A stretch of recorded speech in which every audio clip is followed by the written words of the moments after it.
Hi, everybody. Uh, this is a supplementary recording.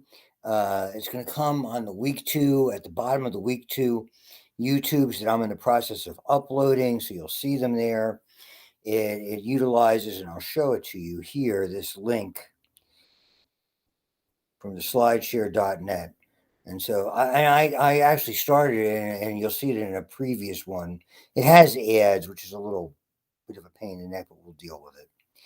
And I just want to review it quickly. It's not that we're going to be dealing with acute radiation syndrome. What's important is this is if there was an accident in your lab, this could happen to you, this could happen to patients. If anything with the equipment, any of the fail safes, damage, something that could have made things. That's what to me why it underscores why it's so important to make sure everything is safe, checked, operating properly. And I know that's not necessarily my department. I'm just wanted to point out to you. And I say it any number of times in these recordings. And if you'd like to be able to see, you can see clips of it all over the place. If you have an HBO Max reservation, I beg your pardon, log in, or someone in your family has it, go watch the movie Chernobyl. And then if you're really, and they also on HBO, they have some actual interviews and footage that are translated into English of folks what happened there, just to see what happened. And these are not just acute, but these are people with long-term effects. And some it really, to me, it's troubling. It's brilliant. It's very, very well researched. The HBO presentation that was done, and are there inaccuracies? Of course, it's a dramatization. There's a certain amount of embellishment. It has some of my favorite actors actors and actresses that you have seen in other vehicles that are there, and I can't recommend it more highly. So every time I do this course, I always get prepared with this. So this is what happens: acute radiation sickness, whole body reception of large doses, not going to happen when you're doing radiation therapy or you're doing nuclear medicine. It's comparatively small doses. Again, it's the what can go wrong, and it's people having a lot of studies over a short period of time. That's why it's so important to check the history. I mean, we look at the history, and they were only here 5 times in the last 3 years. Well, that hopefully it's complete, because you really have to question to make sure they haven't been receiving treatment in more than one place, or alternative treatments, or what they do in the workplace. So, and this is data from epidemiologic studies of human population exposed to doses of ionizing radiation to cause this syndrome. And so obviously you think of Hiroshima and Nagasaki, uh, atomic bomb testing, and the Chernobyl disaster. And certainly, as you can see, radiation therapy patients. So that's where it comes in. And there are some very troubling pictures with regard to uh, these, what they describe as deterministic uh, radiation responses. And the various thresholds that are involved. And so typically we see this a lot. We may have talked about this in other courses, health related, and I talk about it in micro if you have me for micro. Typically, we have a prodrome when there's initial evidence that something has occurred. Maybe it's reddening. In this case, maybe it's reddening of the skin. Maybe it's a sore throat. Maybe it's some gastrointestinal problems. Then there's a latent period. Then there's a full blown period, and then there's a certain amount of recovery that's involved. So, and that's a typical timeline for all, not just for acute radiation sicknesses, but for a lot of sicknesses. And as you can see, we're going to have a lot of those interfering uh, commercials. So the prodrome shortly after, and you can see the dosage: 1 gray or 100 rads or more. It's dose related. Higher the dose, the more severe. Length of time to run its course can be hours to days. The LD50, I mean, as you know, that stands for lethal dose 50, is the dose necessary to kill half of a population that's exposed. And then they even talk about the LD50/60, which would mean it would take 60 days or roughly 2 months. And now we're talking about certainly a nuclear accident. And so you can begin to see what these are. Okay, neuromuscular. in general, nerve and muscle, sweating, fever, headache, blood pressure a little bit low, fatigue. You see, this is what happens. You have a normal dose. Here, you become very fatigued. GI. Okay, this wouldn't be unusual post treatment for a typical patient. Not much of an appetite, vomiting, nausea, diarrhea, intestinal symptoms, maybe some dehydration, versus really going full blown, more severe, and then this would be immediate. Look at the immediate responses that are there, are part of it as well. I may end up, depending, I'm doing this home, which means if there's a very large dog starts to bark, I will stop and pick it up. And as you can see, about a week, normally, no visible symptoms. During that period, it depends. If the dose is under that LD, whatever it is for that particular individual, they'll recover. If not, then we're going to start to see the effects. And then you're going to see the change into it. The period when symptoms that affect, I want to make sure I didn't, that was the latent period, pardon me, we skipped the prodrome, where symptoms begin to demonstrate. Hematopoietic means blood formation, damaging the bone marrow. GI, cerebrovascular, blood supply to the brain. And as you can see, someone who's already been very ill to start that, then they start to die. This is the very Alexander Litvinenko case. We are assuming that, and there's been a lot written about it. And if you're like me, I read a lot of fiction, where this is one of the ways, and you see them on TV movies, how they inject, quote unquote, the Russians inject people with this polonium 210 somewhat surreptitiously, like they get, like a pinch with something like that, and all of a sudden they lose their hair and they get very sick, and etc. This happened to this guy who was a former Russian spy that they, quote unquote, took care of. I mean, if you want to believe that, believe that. I'm not an authority on this. Okay. Hiroshima's victims within a week.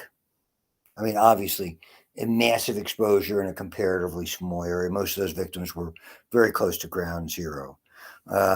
Flash burns, as you can see, and really, in the way there's the blast, then there's effectively the blast and the burns that are associated, the blast itself, the pressure wave, the heat that occurs, and that could include also the light, the extraordinary amount of brightness leading to visual immediate blindness or significant visual damage, and finally the long-term radiation, usually the trio that we hear so much about historically.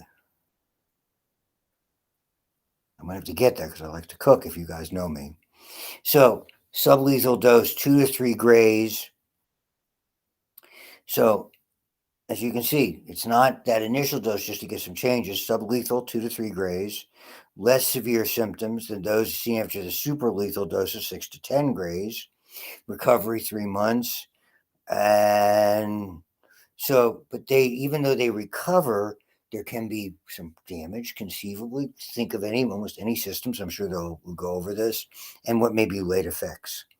And now we're dealing with Chernobyl. So I'll go backwards. It says without effective monitoring devices, biological criteria such as the occurrence, nausea, and vomiting was one of the things. So they began to look for people after that disaster because it wasn't obviously the people who were near the reactor, tragic, and immediately. But as people who were in effectively the zone where the intense radiation started, famously, there was a bridge. A lot of people were watching because they thought it was just an interesting colored fire. Little did they know, even they were just perhaps a mile or two away from when it was happening. And so, as you can see, and the numbers, they're not reliable. So this is acute, 203 people right away. To the onset of nausea and vomiting, completed the biological criteria, and then they looked at some what they call biologic dosimetry. So they're trying to determine the dose based on that are there. Serial measurements, lymphocytes and granulocytes, those, as you might remember, are white blood cells. Dicentric chromosomes having 2 centromeres. The centromere is the part of the chromosome where it attaches very famously to the spindle during mitosis. And that's obviously a sign of damage to the chromosomes and what's going on in the blood and the bone, because you're constantly forming blood cells. So it's a very, very busy area and really very sensitive to a lot of medications, to both radiation and cancer chemotherapy. So as you can see, they compared the effects. 30 people at Chernobyl experienced acute radiation syndrome and died right away. And then there were some later effects. And I don't really want to look through the pictures too terribly much. Cells have inherently reparative enzymes. It's really, and you hear me say this a lot, and you probably hear me in these other, it's a numbers game. When you're exposed, whether it's a virus, whether it's a bacteria, whether it's a toxin, whether you're a smoker, like I was for many, many years, it's a matter of how much over time and how much you attack your reparative symptoms. I was a heavy smoker. I was and still am a very infrequent drinker. I mean, social would be giving it more credit. I have a drink once or twice a year, maybe a sip of something that my wife and I will share a drink because everybody else is having one. That type of a thing. We typically have each have a sip and not finish it. If I had done both, that would have put a bigger strain on my immune system to do the repairs. So after, in this case, irradiation, the surviving cells repopulate. So even a certain amount of damage, it can begin to regain some, maybe even the great, large amount, if not all, of its functional ability. And so, as you can see, it's again a numbers game. What percentage have been affected significantly with regard to that? So in sublethal damage, oxygenated cells receiving more nutrients have a better prospect of recovery than poorly oxygenated cells. If they both receive a comparable dose, the oxygenated cells are more severely damaged, but those that survive repair themselves and recover from the injury. So it's a two-edged sword.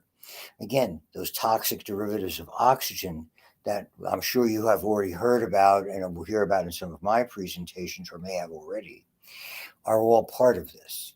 And so the two edge, the initial edge, when there's a lot of oxygen, it means more initial damage, but a greater ability to repair. So even though they are less severely damaged, the ones with lesser oxygen don't do as well. And again, the pictures trouble me. Repeated radiation injuries have a cumulative effect. Hence, a percentage, about 10% of the radiation-induced damage is irreparable, whereas the remaining 90% may be repaired. And so, giving you an idea, but we know that not just for damage for an acute radiation event, like we're seeing here, but for the amount of radiation that anyone can receive. It's, why they program people with radiation therapy or radiation treatments or diagnostic procedures. You have to limit the amount of times that they are there. Okay. So a syndrome is a collection of symptoms. It's a very good definition. A syndrome is just like we often say diabetes is a syndrome. Oh, yes, but it's a disease. Yeah, but it really it's manifested or determined by a variety of different things that go on. So it's a collection of symptoms associated, in this case, with a high level of radiation exposures. And so again, blood formation, gastrointestinal, and cerebrovascular, typically that means blood supply to the brain. So hematopoietic, bone marrow. So again, 2.5 to 5 grays. All of the corpuscular, we call formed elements, is really what these are, because they have form, not just a collection of chemicals. You have membranes, there's membrane-bound organelles. The cells differ without getting into the identity. But even a platelet, which is just a cell fragment, is a fragment with a membrane and proteins that are in it. Dose levels that cause this syndrome also may damage cells in other systems, causing the affected organ or organ systems to fail. Because again, it can alter these. For instance, a platelet that's irregularly formed is more likely to clot. A red cell won't carry as much oxygen. A white cell won't be able to fight disease. So mild symptoms in the prodrome, which appear in a matter of a few hours, but may appear for several days if that's the case. So here we see 2.5 to 5 grays. Bone marrow stem cells affected, lymphatic systems are damaged, the body loses some of its ability to combat infection. That's the white blood cells. Platelets, not as many, and certainly ones that don't function. your blood doesn't clot. So you end up with more susceptible to hemorrhage. A minor nosebleed could become very significant, could even be occur spontaneously all of a sudden. And we do see a lot of that. The fragility of the blood vessels in certain areas is remarkable and cause a lot of problems. So they start to, the blood vessels give way and the blood doesn't clot. So survival time shortened as radiation increases. Consequence of bone marrow destruction, 6 to 8 weeks after radiation in very sensitive humans, exceeding 2 grays. And as you can see, the higher the dosage, the more likely. If it's not lethal, bone marrow cells will eventually repopulate to support life for the most part. So you can see the range 3 weeks to 6 months, even in acute radiation injuries. And they're just giving you an idea here, relationship between changes in the peripheral blood lymphocyte counts and degree of radiation injury. So you can see what begins to happen, that the changes, there's the values. And so if it's whether it's moderate, severe, or lethal, you can say how rapidly it drops. Lethal, I mean, then you have no means to fight infection. You're going to die because of it. The actual dose of radiation received and the irradiated person's general state of health.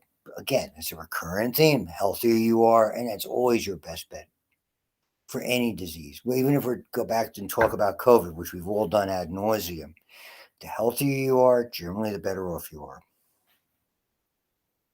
So here's bone marrow, as you can see, really plays a pivotal role. Reduction of cells, anemia, much more susceptible. I mean, and extraordinary levels of fatigue that are associated with your body is tremendously compromised. And so you need a lot of intensive support and hematological procedures. Does that include bone marrow transplant? I don't know. Maybe it does. Certainly, frequency of transfusions would be part of it, and a lot of measures to deal with blood clots and things like that. So you can see these, and you can read them as well as I can read them to you, all the different stages that are there.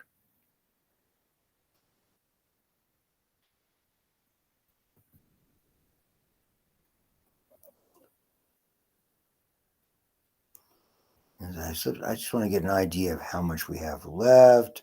We're about halfway through this. Okay. So for gastrointestinal, now, and we've talked about that, or I have spoken of it in other. These are extraordinarily rapidly reproductive cells that line your gut, particularly in the intestinal area, particularly the small intestinal area, perhaps more than anything else, and to some extent the large. They're called intestinal crypts, and they are, you're making them billions of these cells daily, literally billions of these cells. Okay, so the GI form 6 grays, so it's a little with a peak to 10. Okay, without medical spores, person 6 to 10, 3 to 10 days. That's the GI, because all of a sudden you're just losing. You'll lose fluids. You'll lose blood. You'll have an immense amount of damage that your body can't possibly repair, susceptible to tremendous amount of infections. And you can see even with medical support, not a whole lot. Survival time does not change with the dose in this syndrome. So once you reach this level in this short period of time, now you have trouble. It doesn't take long, a few hours for the prodrome. The latent period, about 5 days. And this is what they depict in that HBO dramatization, this 5-part dramatization. It's actually, they see the patients getting better for a couple of days in this latent period. And then all of a sudden, then it manifests itself after that false calm and the severity of all the problems and other symptoms that they'll talk about afterwards. Catastrophic damage, result death of exposed person, typically infection, fluid, and electrolyte imbalance. Your body is so tuned. When you have irregularity in these charged particles, nothing works. The heart doesn't work. The nervous system works. Nerves to muscles don't work. Everything is about charged particles. And how extensive your backgrounds were in anatomy and physiology, or how you dealt with those things. But all of these systems, we rely so much on those. And anything, and that's why even what typically the very young and the very old, when they get sick and have vomiting and diarrhea, it's so scary because their fluid and electrolytes are really off kilter. Small intestine is most severely affected. It's the busiest area. They're a barrier. When they're gone, tremendously, and your gut is just lined and lined with bacteria. 10 times as many bacteria to the number of cells that are there. Easy. And there's billions of cells, so there's trillions literally of bacteria. Some epithelial cells can regenerate, but because there's so much damage, and this is what happens, most of the people, it was gastrointestinal was the underlying cause for a lot of the problems that were there. And they go through that. And then the cerebrovascular system uh, is there. You can see this is an extraordinarily high dose, 100 grays, hours to a couple of days, prodrome right away, latent, relatively short, 12 hours, and then it manifests itself. So blood vessels, and so what happens? Fluid leaks into the brain, and at that point, and remember, your brain's effectively a closed box called your skull. When there's extra fluid, it pushes the brain against the walls. It effectively gets crushed. Intracranial pressure, damage to the tissue, failure of all sorts of system, death in minutes. Not a good thing.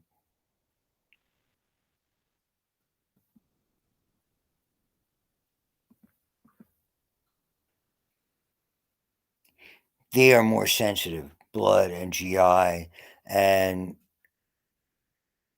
they also are severely damaged and fail to function. Of course, they're part of it, but you don't see them because the death occurs so rapidly in such a short period of time, is what they're trying to point out there. So there's no recovery whatsoever. So we go from something that is potentially, as you can see, not lethal, because really effectively there's an unlimited survival time, and then so we can start with things that are hematological, then gastrointestinal, and finally when you get to central nervous system, it's all over. It's just done. So the LD 50/30, the whole dose of radiation can be lethal to 50% within 30 days. And again, this is another one of these measurements that they've done, and and they looked at. They always call them animal models, which means they're exposing animals to radiation. Don't get me started on that. And with or without medical support, etc. And that's how they developed these numbers. I don't want to go into it. Okay. So look at what happens, the lethal doses in this area without medical intervention. So, I mean, the medical intervention early on is a critical part. So, regardless of the treatment, whole body equivalent doses greater than 12 grays fatal. When medical treatment is given promptly, the patient is supported through initial symptoms. The question of long term survival might be there may be a certain amount of delay. So, if he passes 60 days, I think there's a greater degree of optimism. Let's see. And then they're just showing us some numbers for other species that are there. Cutaneous radiation, what happens to the skin during acute radiation? So there's going to be some skin damage that's there. So, and as you can see, you can even receive it with beta particles as well as X-rays. Okay. And this is when sometimes when radioactive material, this is again something that might have happened in Chernobyl, when pieces of material were adhering to clothing and things along those lines. And you're going to see a troubling picture very soon. You can see that's more or less what the Chernobyl victims look like. And then all of these things that occurred. So the outer layer of skin, red, inflamed, being lost, no hair follicles, tremendous blistering, skin breakdown, loss of fluids and electrolytes. All of that was what's going to occur. All you can do is just try supportive care, antibiotics, and again, you're fighting a losing battle. Growth factors, and growth factors are there's a variety of these chemicals that work on a lot of systems to accelerate growth. Bone marrow transplant. You don't use blood. Hydration, parenteral nutrition means feeding them intravenously because their gastrointestinal tract they can't swallow. Okay, and then this take-home points: prodromal syndrome varies time, onset, severity. As doses close to the dose of that 50, the principal symptoms, as you can see, loss of appetite, nausea, vomiting, fatigue. And then more severe diarrhea, fever, high is super lethal, so you're not going to survive anyway. Cerebrovascular death is very, very rapidly on. Okay. And so as you can see, the GI one in that 5 to 10, and that's when we were basically clobbering the gut, the lining there, and all the problems that are attended to it. Hematopoietic is a little bit less and probably easier to survive. So as you can see, for humans, about 3 to 4 grays. For young adults without medical intervention, more severe in the very young and the very old. The intervention is really the life saving aspect of it. And this is what they're talking about with primates, by a factor of 2. In other words, you can double the survivability, nursing and antibiotics. So we can assume that for humans, that's what they use they study the animals. So here you can see that dose window 8 to 10 for bone marrow. And then this is real problems. uh, Heavily irradiated survivors of accidents, medical history of aging population, shortened lifespans, malignancy, cataracts, which we hadn't even discussed because of the radiation and the damage to basically it's almost like the cornea and the lens are almost like modified kinds of analogous to skin cells that are part of it. And that's everything. All right. Well, thank you. I'll make X out of that. And I'm going to include this with the recording. And just to reinforce a point, if you need anything when you're listening to these, shoot us an email, myself or Dr. Buxton. If it has to do with biological things or my presentation, shoot them to me. If it's more on the technical end of it, to Dr. Buxton. We'll get back to you, arrange a meeting. Happy to do it. Thank you very much. Bye bye.